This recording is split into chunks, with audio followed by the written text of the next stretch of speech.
Today's Thanksgiving service has been on the theme, Jesus the Provider.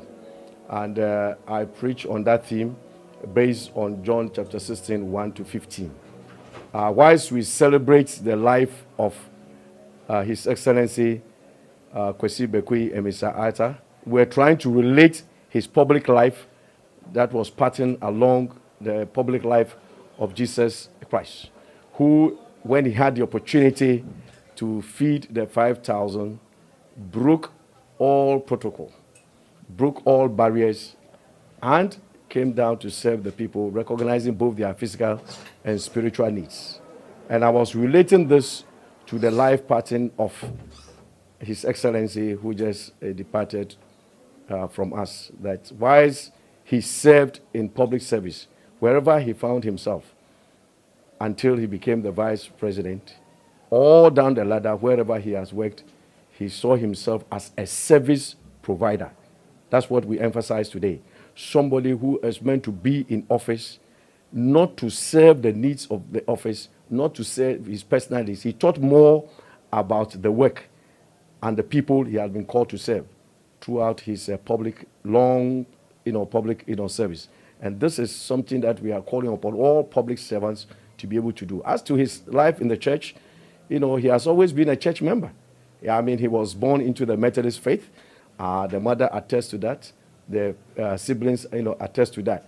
And his upbringing in the famous Methodist school called Infantsipum has been the one that has been, his backbone. What were the things that were taught at Infantsipum? Social Christian ethics, moral uprightness, and service to the nation. And this has carried him and stood him in good stead wherever he has found himself as an old student of Infantsipum, Infantsipum school. Within the Calvary Methodist Society, his focus has been on mentoring the young people.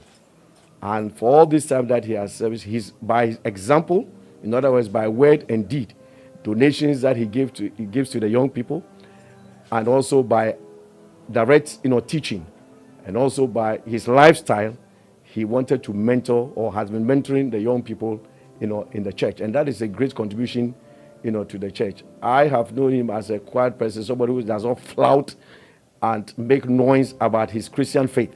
He felt that the Christian faith is not something we have to make a noise about, but it must be lived out in practical life, in practical lifestyle. That's the best way you can testify that you don't flaunt yourself and say, I'm a Christian. Please, everybody look at me, I'm a Christian. But as he did his job from his public life as lecturer or whether he's serving in the ministries up to vice president, he was still the same. We also realized that what he was in the church was exactly what he was also in public life. In other words, there was no dichotomy of his life. He was the same person in church, the same person at home, the same person at his workplace. That is His Excellency Osabutey Amissah-Arthur for you.